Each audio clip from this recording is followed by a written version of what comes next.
Cuando seguía el dinero, vi que me arrastraba a la cima de una pirámide. Aquí estamos en la base de la pirámide con nuestro día a día. Por encima de nosotros está el gobierno, personas a las que se les ha otorgado un monopolio de poder y lo usan para imponernos impuestos y controlarnos, estemos de acuerdo o no. Pero ¿quiénes los controlan a ellos? En el siguiente nivel nos encontramos a las compañías. Muchas personas opinan que hoy en día son ellas las que gobiernan el mundo, y no los estados nacionales, y lo denominan corporatocracia. Para conseguir los recursos mundiales y controlar los mercados, esta corporatocracia debe tener acceso a dinero barato. Las grandes corporaciones obtienen sus préstamos a un interés especial de los grandes bancos. Lo que significa que aquellos que controlan los grandes bancos, la élite adinerada, son los que en realidad controlan las corporaciones. Mientras seguía el dinero me di cuenta de que casi todas las ideas que tenía acerca del capital no son ciertas. Es curioso el hecho de que nos planteamos muy pocas preguntas sobre cosas cotidianas, como por ejemplo, cuando vamos a un banco y pedimos un préstamo de, digamos, $50.000 o 50.000 libras. ¿Qué pasa en realidad? Veamos. Muchas personas viven la vida basándose en unas ideas que se alejan mucho de la realidad. Lo que en realidad pasa es que si pides 50.000 libras, escriben que en tu cuenta hay 50.000 libras. Eso es todo lo que hacen. No acuñan monedas ni imprimen billetes. No recurren a ningún metal precioso. Simplemente escriben en una pantalla de ordenador que tu cuenta tiene 50.000 libras.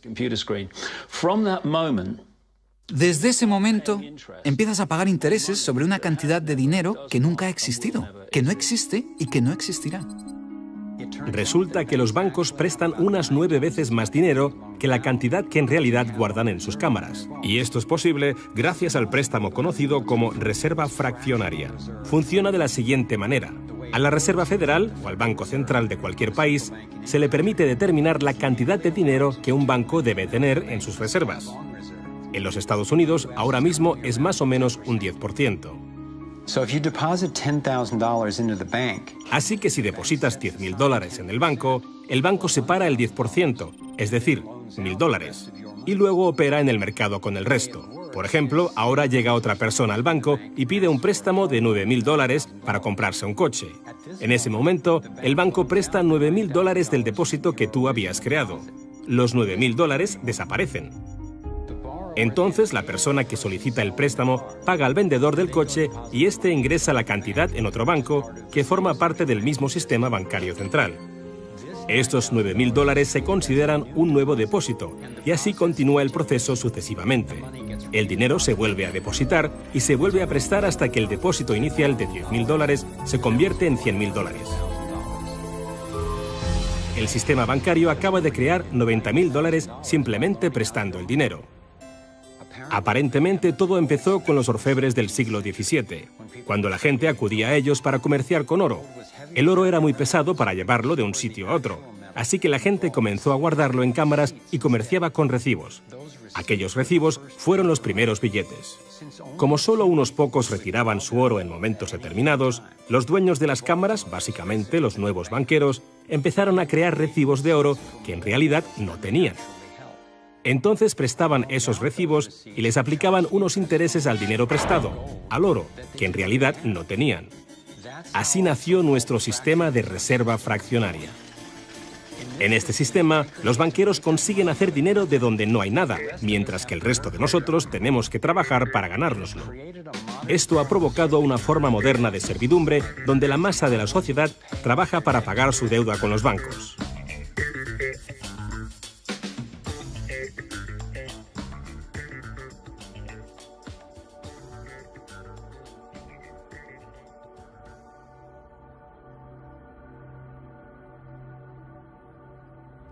Bajo este esquema de reserva fraccionaria, inevitablemente nos hemos convertido en esclavos de la deuda de una élite financiera que nos gobierna. No porque sean mejores o más inteligentes que nosotros, sino porque han manipulado el sistema para beneficiarse de una gran parte de la gente de este planeta. Catherine Austin Fitts es experta en este tema. Fue ayudante del Departamento de Vivienda y Desarrollo Urbano de Estados Unidos bajo el mandato del presidente George Bush Sr. y luego asesora de la administración de Clinton. Imaginemos el juego del Monopoly. Ahora quieres comprar el Paseo del Prado. Lo que puedo hacer continuamente es imprimir dinero, darme más y más dinero, disminuir el valor de tu moneda al imprimir cada vez más. Da igual lo duro que estés trabajando o el éxito que tengas. Al final, siempre te puedo comprar y no me cuesta nada. Pero ¿cómo se explica que si vosotros o yo mismo fabricamos billetes, se nos acuse de falsificación? Pero si lo hacen los bancos, entonces sea un incremento de la masa monetaria. ¿Cómo han conseguido los bancos este poder? Esto es Jekyll Island, donde en 1910, representantes de los Rockefeller, los Rothschild, los Morgan y otros banqueros privados se reunieron en secreto para preparar la legislación que crearía la Reserva Federal. Ed Griffin se encargó literalmente de escribir un libro sobre lo que pasó en Jekyll Island. Los bancos centrales son como carteles bancarios, quienes se han asociado con los respectivos gobiernos de los países donde operan y se les ha otorgado un poder monopolístico sobre la creación del suministro monetario del país. Eso fue lo que los políticos les ofrecieron como regalo, se podría decir, a cambio de la asociación. Y a cambio, ¿qué ofrecen los banqueros a los políticos? Les prometen crear dinero de la nada, ahora que tienen esa potestad para hacerlo cada vez que el gobierno lo necesite. Y desde 2008 hemos presenciado la mayor impresión de dinero falso de la historia. La prestidigitación financiera disfraza los costes, esconde a quien debemos culpar y nos deja como esclavos de la deuda trabajando para pagar las facturas. Me ha chocado el hecho de que en el mismo año en que se creó la Reserva Federal, en 1913, se creara también el Servicio de Impuestos Internos, y desde entonces se estableció el impuesto sobre la renta. Así que todos nosotros tenemos que pagar la deuda de los políticos con intereses a los banqueros. El problema es que tenemos un sistema bancario privado y centralizado en los Estados Unidos, disfrazado de sistema público. Si buscas en la guía telefónica de aquí de Washington, en el área de DC, si buscas por la Reserva Federal, en las páginas azules gubernamentales, ahí no aparece nada, sino que aparecen las páginas blancas, justo al lado de Federal Express. Es un banco central y privado. ¿Cuál es la relación adecuada, cuál debería ser la relación adecuada entre el presidente de la Reserva Federal y el presidente de los Estados Unidos?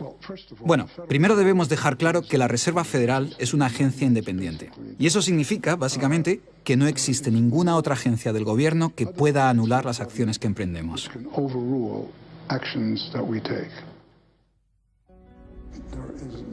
Que no existe ninguna otra agencia del gobierno que pueda anular las acciones que emprendemos. Tenemos un banco privado que imprime dinero en beneficio del Tesoro. La Reserva Federal imprime dinero en un sistema basado en la deuda, que crea escasez, pero coloca a un grupo de privilegiados en una posición en la que tienen acceso a todos los datos sobre la economía, mientras que nosotros continuamos en la ignorancia. Así que tenemos a un pequeño grupo de banqueros que entienden los datos de cómo funciona el dinero en la economía y se les proporciona la habilidad de imprimir dinero de manera que se sigue protegiendo a los privilegiados mientras que el resto nos hundimos. Después de que Catherine comenzase a destapar la corrupción del gobierno en los más altos niveles, el FBI llevó a cabo una redada en su compañía y le requisó sus pertenencias. Tuvo que ir de juicio en juicio durante 10 años hasta que la declararon inocente. Así que tenemos a la Reserva Federal, una corporación privada con el monopolio de crear dinero, pero sin tener que rendir cuentas y que además está apoyada por el gobierno con el monopolio de la fuerza. Han engañado al país haciéndole creer que la Reserva es una institución que ayuda a estabilizar la economía y que no depende de la política. Pero de hecho, en ya casi un siglo de existencia, la Reserva Federal ha hecho justo lo contrario. Desde que se puso en marcha, nos han robado a través de la inflación y el poder adquisitivo del dólar ha disminuido más de un 97%. Y la diferencia entre ricos y pobres deja claro que el dinero va a parar a manos de unos pocos. Solo 16 años después de que la Reserva Federal accediera al poder, los Estados Unidos sufrieron la Gran Depresión. En mi investigación he descubierto que antes de que se produjese el crack del 29, la élite de banqueros sacó su dinero del mercado. Después del crack, usaron ese dinero para comprar todas las acciones baratas y los bancos en quiebra más pequeños por poco dinero. Entre los banqueros que consolidaron su fortuna de esta manera, encontramos a los Rothschild, los Rockefeller y los Morgan. Un caso similar sucedió con el colapso financiero de 2008, en el que de nuevo se volvían a beneficiar los mismos banqueros.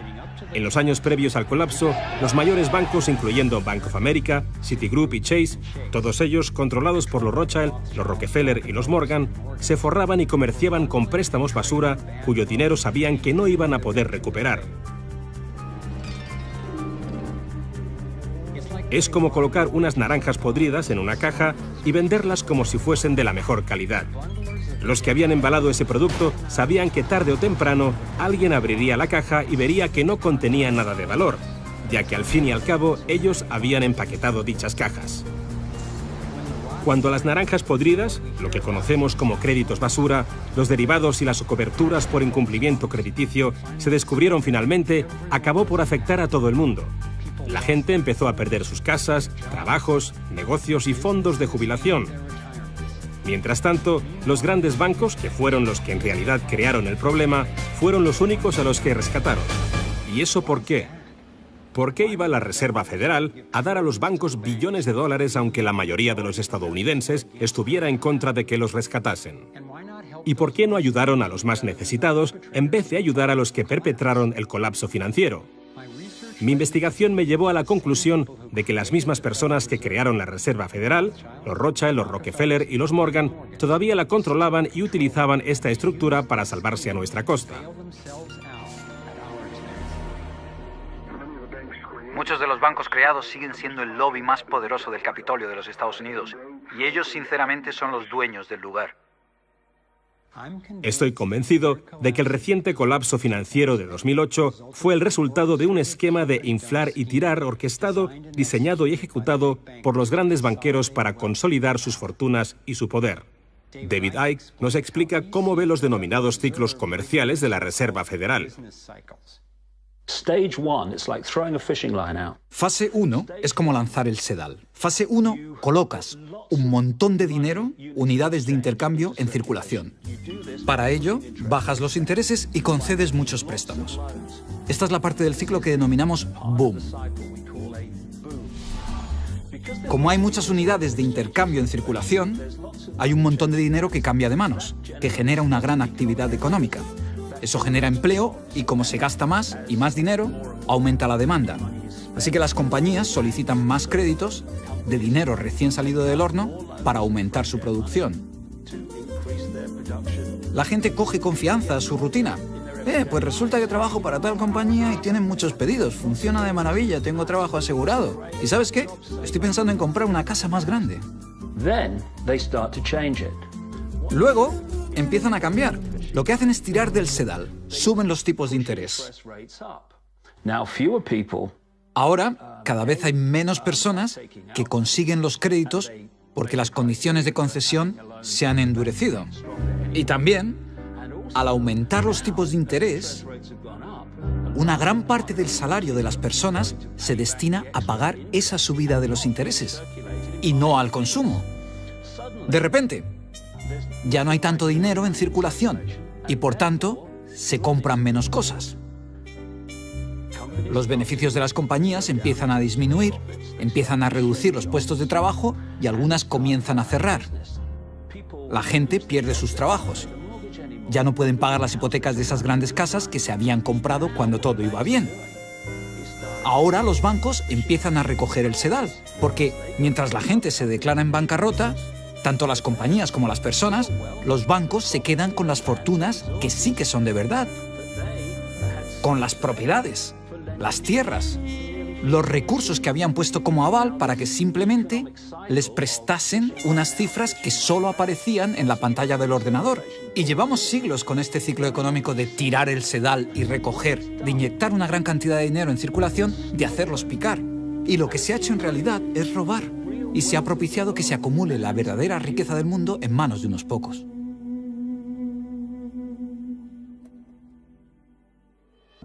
Cuando tengamos éxito, y lo tendremos, tendremos una oportunidad real de conseguir este nuevo orden mundial. Se trata de un nuevo orden mundial con retos completamente diferentes. Se puede crear un nuevo orden mundial. Es una gran oportunidad.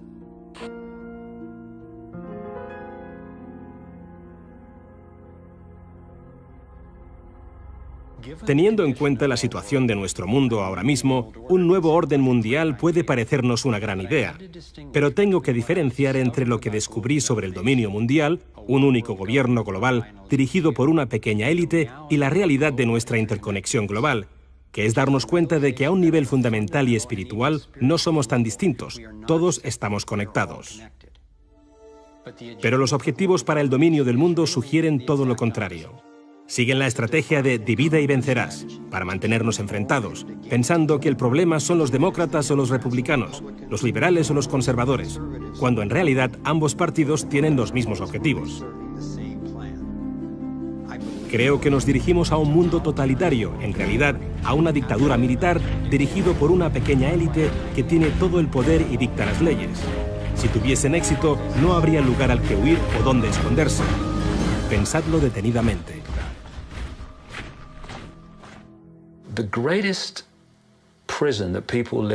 El miedo a qué piensan los demás es la mayor prisión en la que vive la gente. Lo que me pasó a mí como resultado de toda la ridiculización que sufrí fue que dejé a un lado ese miedo a qué puede pensar la gente de mí. Y cuando lo haces, te das cuenta de que hasta ese momento has estado viviendo en una cárcel. Y lo que me aportó fue una comprensión personal de lo fácil que es para unos pocos controlar a la gran mayoría. Lo único que tienes que hacer es dictar las normas de la sociedad. Lo que está bien y lo que está mal. Lo moral y lo inmoral.